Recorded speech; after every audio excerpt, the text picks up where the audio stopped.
Hoy vamos a ver el teórico de ácidos nucleicos. Los ácidos nucleicos son polímeros de nucleótidos. Los nucleótidos son la base estructural de los ácidos nucleicos y están constituidos de la siguiente forma: un azúcar, una base púrica o pirimídica y un grupo fosfato. Como podemos observar en esta imagen, el nucleótido está formado por un azúcar, que es la ribosa, una base nitrogenada que está unida al carbono 1 del azúcar y un grupo fosfato que está unido al carbono 5 del azúcar. El azúcar ribosa, que forma parte de la estructura del nucleótido, puede tener una variación en el carbono 2, es decir, en este caso, por ejemplo, en el carbono 2 presenta el oxidrilo y por lo tanto es la ribosa la que va a formar parte del nucleótido y el ácido nucleico que vamos a obtener es el ARN. En cambio, cuando en ese carbono 2 se ha perdido el oxígeno y tenemos hidrógeno, tenemos entonces la 2-desoxirribosa y el ácido nucleico que se va a formar por los nucleótidos de este azúcar es el ADN. Las bases nitrogenadas, como mencionamos anteriormente, pueden ser púricas o pirimídicas. Acá tenemos las estructuras básicas de las pirimidinas y la estructura básica de las purinas. Las bases púricas que forman parte de los ácidos nucleicos son la adenina y la guanina, y las bases pirimídicas son la timina, la citosina y el uracilo. El azúcar que forma parte de los nucleótidos es una pentosa porque tiene 5 carbonos en su molécula y el grupo funcional que posee es un grupo aldehído, por lo tanto es una aldopentosa. La forma cíclica, como hemos visto en teóricos anteriores, se denomina beta-furanosa y va a ser la que va a formar parte finalmente de la estructura del nucleótido. La estructura que solamente tiene el azúcar y una base nitrogenada, sin el grupo fosfato, se denomina nucleósido. El nucleósido va a formar posteriormente el nucleótido cuando se una al grupo fosfato. Cuando esa base nitrogenada se encuentra de un lado o del otro del eje de unión entre el azúcar y la base nitrogenada, puede denominarse sin o anti. Aquí podemos observar los 4 nucleótidos del ADN, donde tenemos adenina, guanina, timina y citosina. Estos nucleótidos están formados por 2 bases púricas y por 2 bases pirimídicas. Y además recuerden que el azúcar que forma parte de estos nucleótidos es la 2-desoxirribosa. Aquí podemos observar también los 4 nucleótidos del ADN, cada uno con sus estructuras correspondientes, y recuerden que en este caso están unidos a un solo grupo fosfato, pero que se pueden unir a más de un grupo fosfato. Se pueden representar con una sola letra, mayúscula, que se denomina de acuerdo a la base nitrogenada, en este caso tenemos la adenina, una D precediendo la letra que significa que es desoxiadenina, o incluso se puede nombrar la desoxiadenina monofosfato en este caso porque tiene un solo grupo fosfato. Para el resto de los nucleótidos es igual.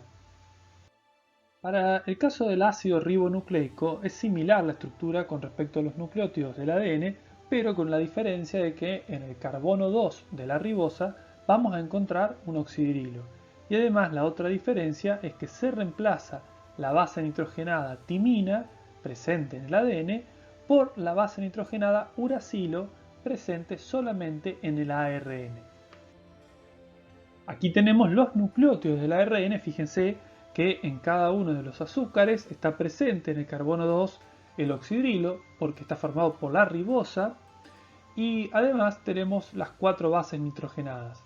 Recuerden que en este caso la timina ha sido reemplazada por el uracilo y en el caso de la nomenclatura se denomina de forma similar al ADN, con símbolo de una sola letra mayúscula o representando en este caso adenina monofosfato porque hablamos de un nucleótido que tiene unido un solo fosfato en su carbono 5. Es igual para el resto de los nucleótidos del ARN. Como mencionamos anteriormente, la cantidad de grupos fosfatos puede variar. En este caso, fíjense que el nucleótido puede tener unido a su carbono 5 un grupo fosfato, 2 o 3 grupos fosfatos. En ese caso va a ir cambiando el nombre del nucleótido. Por ejemplo, para la adenina vamos a denominar adenina monofosfato, adenina difosfato o adenina trifosfato aquellos que tengan 1, 2 o 3 grupos fosfato unidos a la estructura del nucleótido. En este cuadro podemos observar los nombres de las bases púricas y pirimídicas que forman los diferentes nucleótidos, también el nombre de los nucleósidos que anteceden a esos nucleótidos, el nombre que corresponde al nucleótido y la simbología o el ácido nucleico al que pertenece. El polímero formado por la unión de dos o más nucleótidos son los ácidos nucleicos. En este caso, los ácidos nucleicos se van a formar por la combinación de dos nucleótidos que van a interaccionar en su carbono 5 y en el carbono 3 respectivamente de dos azúcares que corresponden a dos nucleótidos contiguos. Aquí podemos observar en esta imagen que el grupo fosfato que está ubicado en el carbono 5 del azúcar de un nucleótido va a interaccionar con el oxidrilo del carbono 3 del azúcar de otro nucleótido y esto va a generar el enlace conocido como enlace fosfodiéster y le va a dar lugar a la formación del polímero de la estructura del ácido nucleico. Aquí podemos observar cómo este enlace fosfodiéster también puede ser hidrolizado, generando la ruptura de la molécula y liberando, por ejemplo, uno de los nucleótidos, más agua obviamente, en esta reacción. En este esquema se puede observar la estructura general del ácido nucleico, donde por convención se ha establecido que en el lado izquierdo se va a colocar el extremo 5', es decir, donde se encuentra el fosfato, y se llama 5' porque recuerden que el grupo fosfato está unido al carbono 5 del azúcar. Posteriormente, en el lado derecho se va a encontrar el extremo 3', que se refiere al carbono 3 del azúcar, que tiene en su estructura unido un oxidrilo. Los ácidos nucleicos tienen características físicas, en este caso puntualmente la absortividad molar, que se debe a la presencia de los compuestos de las bases nitrogenadas que son compuestos aromáticos o están estabilizados por resonancia, y esto les va a permitir a los ácidos nucleicos absorber luz a cierta longitud de onda, puntualmente a los 260 nanómetros. Dos cadenas de ácido nucleico, en este caso dos cadenas de ADN, pueden interactuar entre sí a través de otro tipo de enlaces que se denominan puentes de hidrógeno.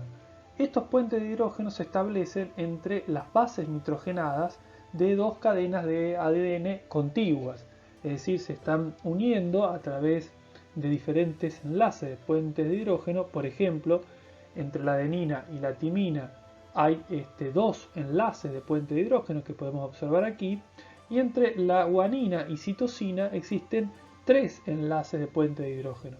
Por esta razón es muy importante conocer la composición de una molécula de ADN, ya que si tienen mayor porcentaje de guanina y citosina van a tener mayor cantidad de puentes de hidrógeno entre esas bases nitrogenadas. La estructura del ADN está formada por una doble hélice que tiene una curvatura o surco menor y una curvatura mayor. Esta estructura gira sobre un eje central y puede tener ciertas variaciones. Aquí tenemos entonces en más detalle el ancho o el diámetro que tiene la estructura del ADN y también el largo de la curvatura mayor y el de la curvatura menor. Aquí tenemos otra imagen que de alguna manera esquematiza cómo interactúan dos simples cadenas de ADN para formar la doble hebra a través de los enlaces de puente de hidrógeno que habíamos visto anteriormente. Y podemos observar cuáles son las distancias que existen entre los puentes de hidrógeno, entre los átomos de hidrógeno y los otros átomos electronegativos dentro de esta estructura. Aquí tenemos una forma más detallada molecularmente de cómo se ve el ADN. Ahí sería una representación ya con las nubes de electrones que presentan los átomos que constituyen las moléculas de ADN. Y aquí tenemos un esquema donde se hace hincapié en los tipos de puentes de hidrógeno, en este caso entre citosina y guanina los 3 puentes de hidrógeno y entre adenina y timina los 2 puentes de hidrógeno correspondientes. Aquí podemos observar cómo una hebra de ADN puede duplicarse, este es el proceso que ustedes ya han visto, que corresponde a la replicación del ácido nucleico, en este caso del ADN, donde se observa que cada una de estas hebras generan hebras complementarias y obviamente son copias idénticas de las hebras de las cuales preceden. Hay algunas variaciones dentro de las estructuras del ADN. Podemos encontrar una forma A, una forma B y una forma Z que tienen pequeñas diferencias en cuanto a los giros, la orientación del giro de la hélice. Las dos primeras giran hacia la derecha y la forma Z hacia la izquierda. Y unas diferencias en ciertas características físicas que no son relevantes para lo que nosotros queremos aprender. También los ácidos nucleicos sufren un proceso físico que se llama desnaturalización y el proceso inverso, es decir, que esta reacción es reversible, de renaturalización. La desnaturalización es otra cosa más que la ruptura de los enlaces puente de hidrógeno para que se separen las dos hebras que forman parte del ADN. Lo que vamos a obtener son las simples hebras separadas y este proceso es reversible, por lo tanto, si disminuimos la temperatura, estas dos simples hebras pueden volver a unirse formando una doble hebra. Esta reacción es muy importante para técnicas como la reacción de PCR o reacción en cadena de la polimerasa que veremos más adelante. La siguiente gráfica nos muestra cómo va cambiando la absorbancia del ADN a 260 nanómetros a medida que vamos aumentando la temperatura. Fíjense que luego de los 80 grados centígrados esta curva sufre un aumento brusco debido a un efecto hipercrómico que se da cuando se separan las hebras del ADN y posteriormente, una vez que ya está desnaturalizado, por más que aumentemos la temperatura, no aumenta la absorbancia. Esto se debe a que ya están completamente separadas las dos hebras de la cadena de ADN. Esta separación se genera a una temperatura que se denomina temperatura de melting o temperatura de desnaturalización o de fusión, y corresponde esta temperatura de melting a la temperatura a la cual se ha desnaturalizado el 50% de esta estructura de ADN. La desnaturalización también va a depender del contenido de guanina y citosina, que recuerden, en este caso hablamos de guanina y citosina porque entre estos dos nucleótidos se generan 3 puentes de hidrógeno. Entonces, el tiempo que vamos a tener que someter y la temperatura a la cual vamos a tener que someter a una molécula de ADN va a depender del contenido o del porcentaje de G y C. Por lo tanto, fíjense que en esta imagen nos muestra que a medida que aumentamos el contenido de G y C en una molécula de ADN, aumenta la temperatura de melting. Esto es lógico porque tenemos un mayor número de puentes de hidrógeno y por lo tanto vamos a tener que entregar más temperatura o vamos a tener que tardar más tiempo en desnaturalizar esta molécula de ADN. Acá tenemos un ejemplo de desnaturalización y renaturalización. Acá tenemos dos estructuras o dos muestras con ADN diferentes. Estas muestras pueden ser desnaturalizadas y generar simples hebras y luego, cuando se ha disminuido la temperatura, se vuelven a formar, se vuelven a unir las dos hebras de ADN y pueden generar combinaciones de diferente tipo, como vemos aquí en la imagen. La desnaturalización no se da solamente por un aumento de la temperatura, esto generalmente ocurre en procesos llevados a cabo in vitro, pero en las células también se separan las hebras del ADN, por ejemplo, en este caso durante lo que es el proceso conocido como replicación o también durante la expresión de ciertos genes. Fíjense que en esta fotografía de microscopía electrónica podemos observar una hebra de ADN y donde las flechas indican podemos ver ciertas separaciones de la doble cadena que se denominan generalmente burbujas, pueden ser burbujas de replicación o simplemente donde se están expresando ciertos genes que permiten de alguna manera dejar expuesto el código de bases nitrogenadas que tiene este ADN para los diferentes objetivos que necesita o requiere la célula. Es importante tener en cuenta que acá no actúa la temperatura por encima de los 80 grados porque generaría también la ruptura de la estructura celular, sino que intervienen un conjunto de enzimas que van a permitir este tipo de separación de hebra. Pero ¿cómo se encuentra dispuesto el material genético dentro de la célula? El material genético se encuentra en el núcleo celular, salvo el ADN que está presente en las mitocondrias. La mayoría del material genético que va a transmitir la información de célula a célula se encuentra presente entonces en el núcleo, y dentro del núcleo formando parte de unas estructuras bastante compactas que se denominan cromosomas. Estos cromosomas a su vez están formadas por una serie de estructuras menores, en las cuales participan también proteínas que vamos a describir a continuación. Fíjense que el ADN va a interaccionar con unas proteínas que se denominan histonas, generando una primera estructura que se denomina nucleosomas, que tienen el aspecto de un collar de perlas. Estos nucleosomas van a interaccionar entre sí, formando, digamos, una estructura más compacta, que posteriormente va a dar lugar a lo que se denomina cromatosoma. Estos cromatosomas se van a unir para formar finalmente el cromosoma, que va a ser la estructura que se va a alojar dentro del núcleo celular. Cada una de esas estructuras tiene un nivel de empaquetamiento mayor. Fíjense, acá podemos ver cómo los nucleosomas se van a disponer de esta forma, interaccionando con una histona que es la histona H1, para dar lugar a lo que se conoce como cromatosoma y finalmente al cromosoma. Aquí podemos observar cómo se forma la estructura del nucleosoma, en la cual se va a enrollar el ADN. Esta estructura está compuesta por 4 tipos de histonas: la histona H3, la histona H4, la H2A y la H2B. Y estas 4 histonas se encuentran por duplicado, formando lo que se denomina un octámero. Este octámero de histonas va a ser la estructura que va a dar lugar al nucleosoma cuando el ADN se enrolle sobre la estructura. La particularidad que tienen estas histonas es de tener ciertos aminoácidos, residuos de aminoácidos de carga positiva, lo cual le permite al ADN interaccionar, ya que el ADN, por tener un exceso de grupo fosfato, tiene carga negativa.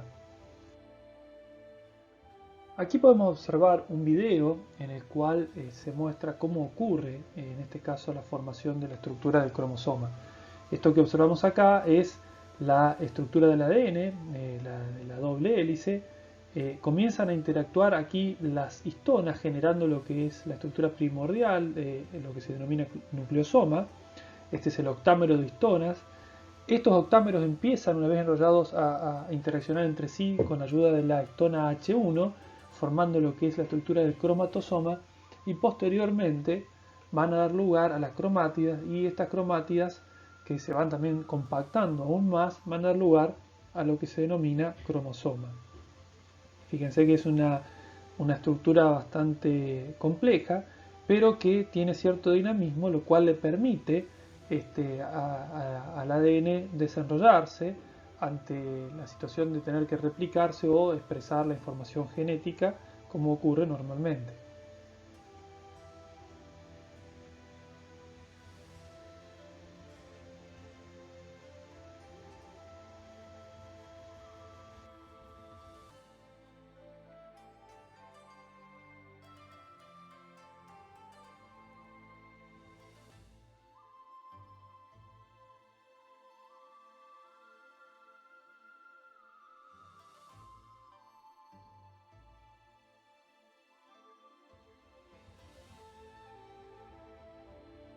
Hay diferentes formas en las cuales podemos observar el ADN. Por ejemplo, hay ADN lineales y también hay ADN circulares.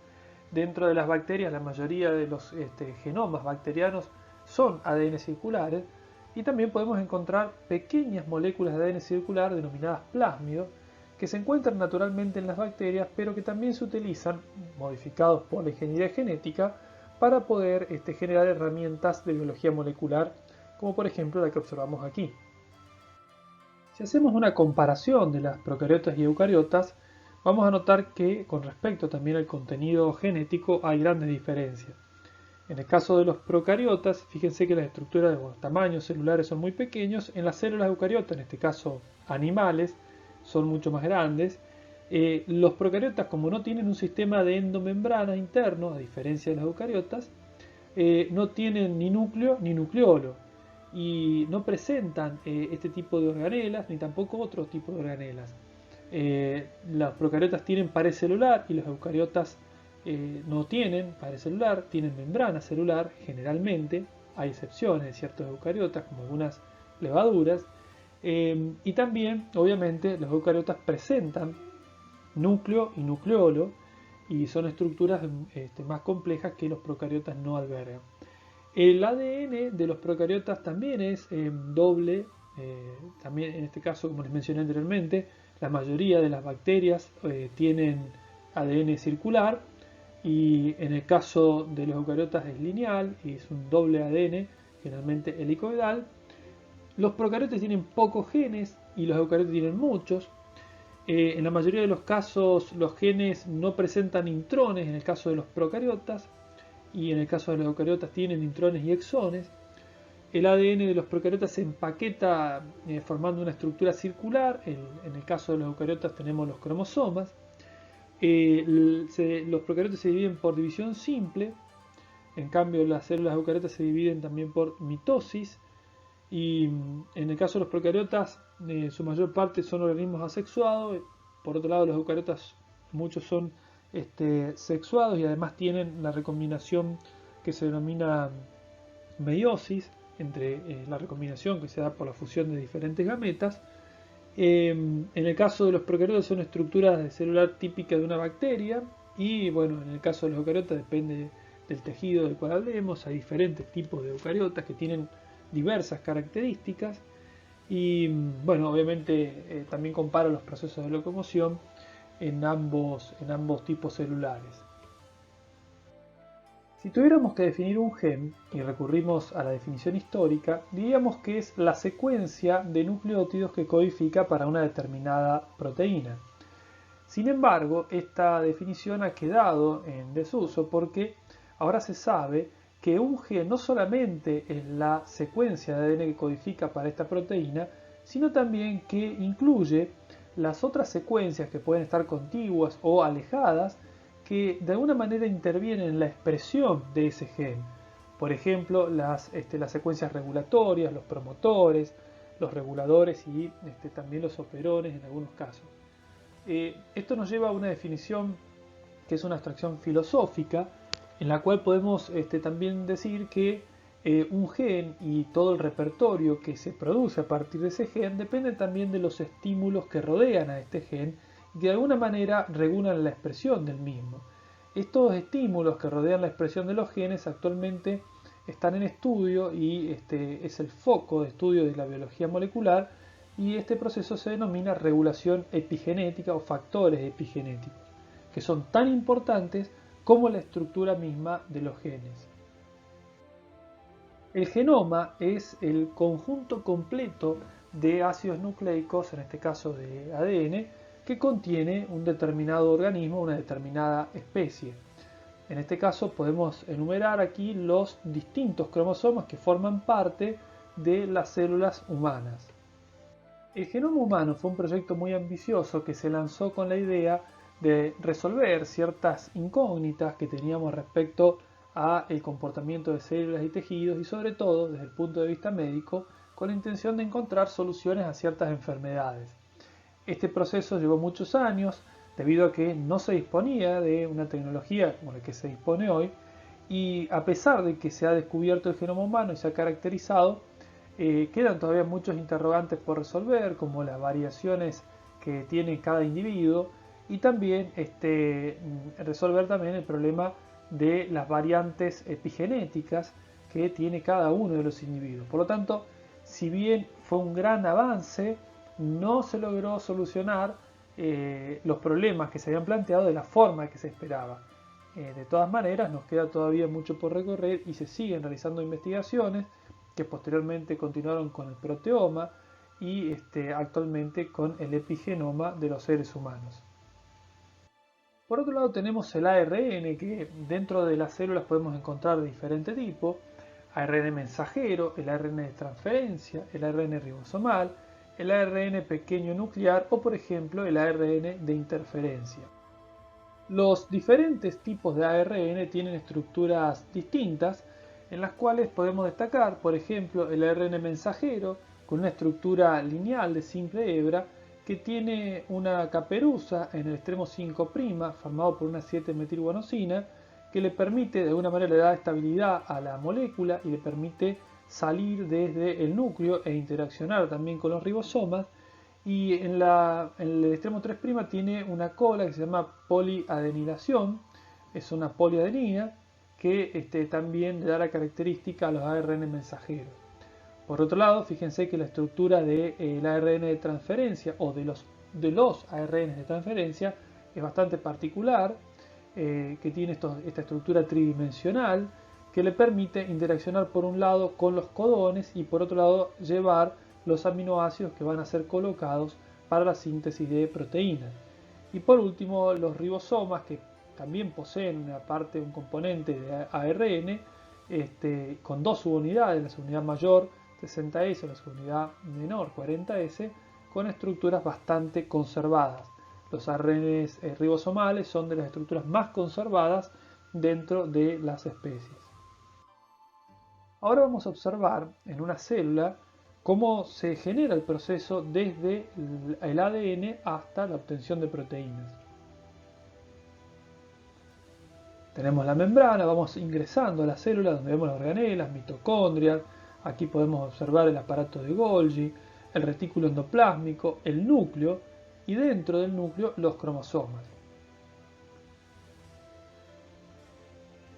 Estos cromosomas que se van a descondensar, fíjense acá tenemos la estructura del octámero de histonas donde se está enrollando el ADN. Cuando se descondensa ese ADN, tenemos el ADN doble cadena. Ese ADN doble cadena se va a separar para permitir transformar el ADN en ARN a través de un proceso que se conoce como transcripción, en el cual se toma el ADN como molde y se van a ir agregando ribonucleótidos para sintetizar ARN mensajero. Fíjense que acá tenemos uracilo en lugar de timina en la síntesis del ARN mensajero.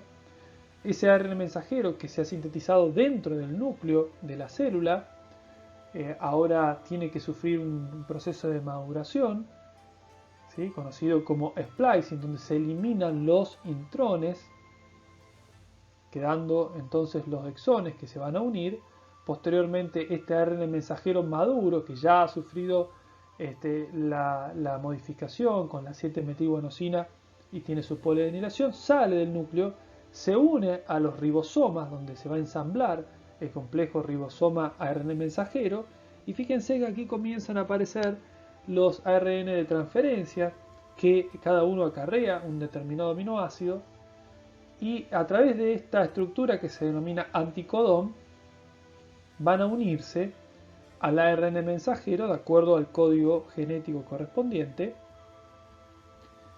y esos mismos ARNs de transferencias le van a ir dando y entregando a la cadena de proteína creciente cada uno de los aminoácidos. Fíjense que aquí se va obteniendo la cadena de proteínas que va emergiendo de estos ribosomas, y dependiendo del lugar donde se encuentre ese ribosoma, si está, digamos, en el citosol, si está unido a la cara externa del retículo endoplásmico, vamos a obtener la proteína fuera del retículo endoplásmico o dentro del retículo endoplásmico. También los virus tienen material genético, pueden tener diferentes tipos de material genético, pueden tener ADN, ARN, pueden tener ADN, digamos, simple cadena o doble cadena, ARN, doble cadena o simple cadena o desnudo, como vamos a ver a continuación.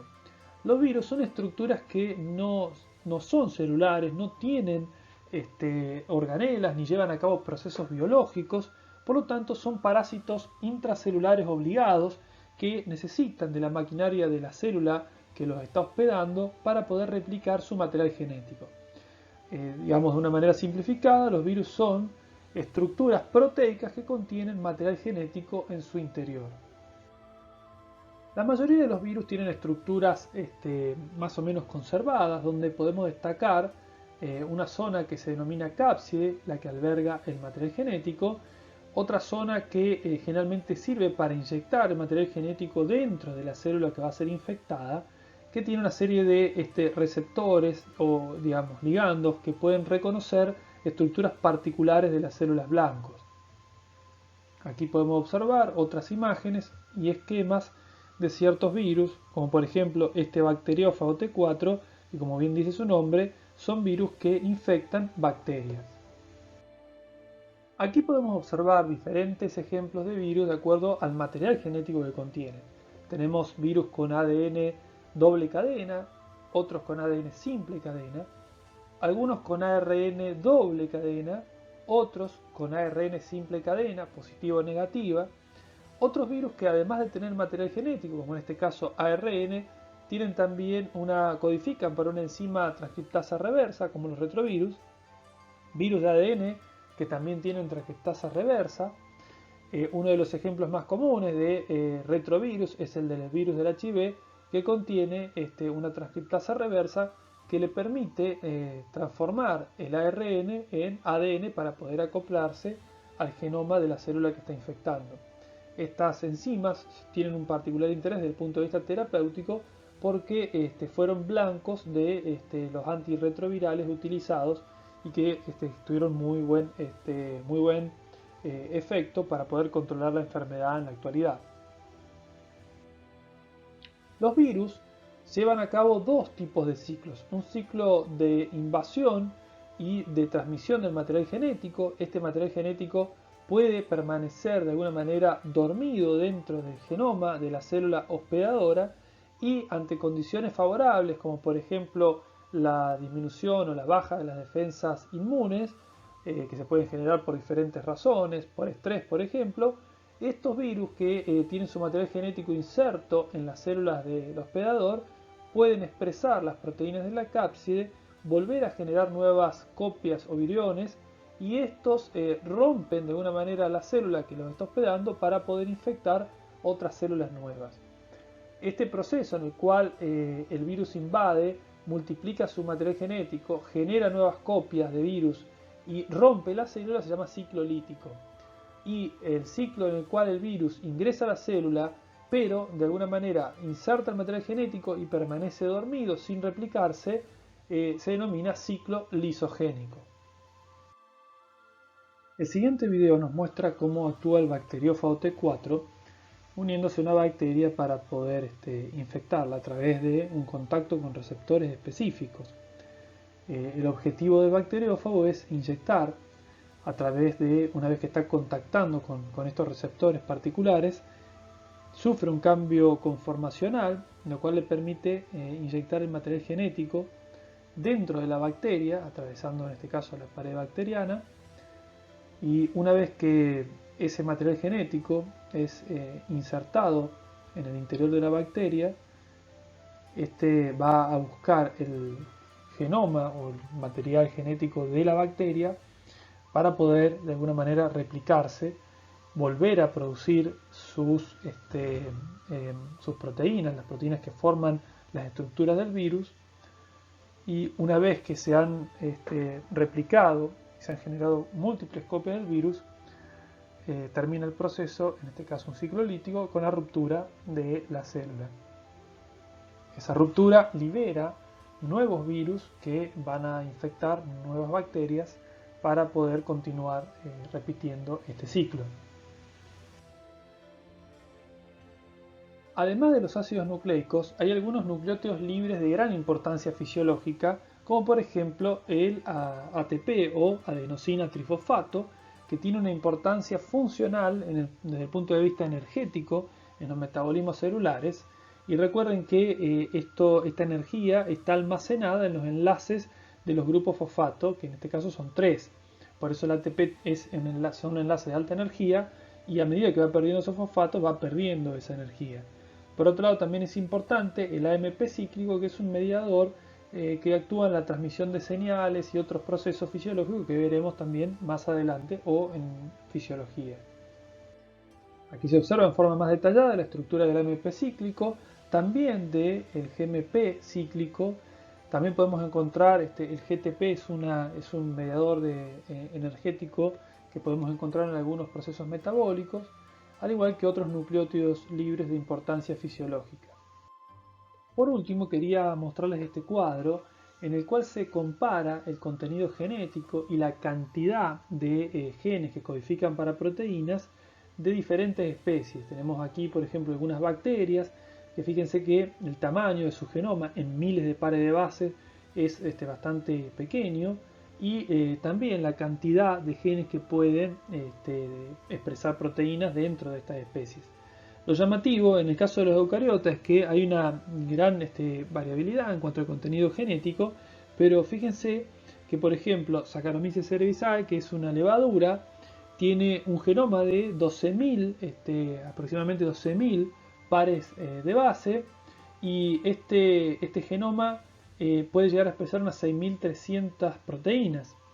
Arabidopsis italiana, que es una planta que tiene un genoma de 142.000 pares de bases, tiene 26.000 genes, y si lo comparamos con un gusano de tierra, que es C. elegans, que tiene 97.000 pares de base aproximadamente y unos 20.000 genes, pero fíjense, la mosca de la fruta tiene 137.000 pares de base y 14.000 genes, o sea, tiene menos genes la mosca de la fruta que el gusano y que la planta. Y fíjense la particularidad del ser humano, que tiene 3.200 millones de genes y solamente expresa 24.000 proteínas, comparable con lo que tiene el gusano C. elegans y con un poquito menos de lo que puede expresar Arabidopsis. Es decir, que esto nos demuestra que el contenido de material genético no siempre se puede correlacionar con la cantidad de proteínas que expresa ese organismo. Pero es interesante para analizar también desde el punto de vista evolutivo la cantidad de material genético que no produce proteínas, o al menos que no logramos conocer ahora las funciones que cumplen dentro del organismo humano.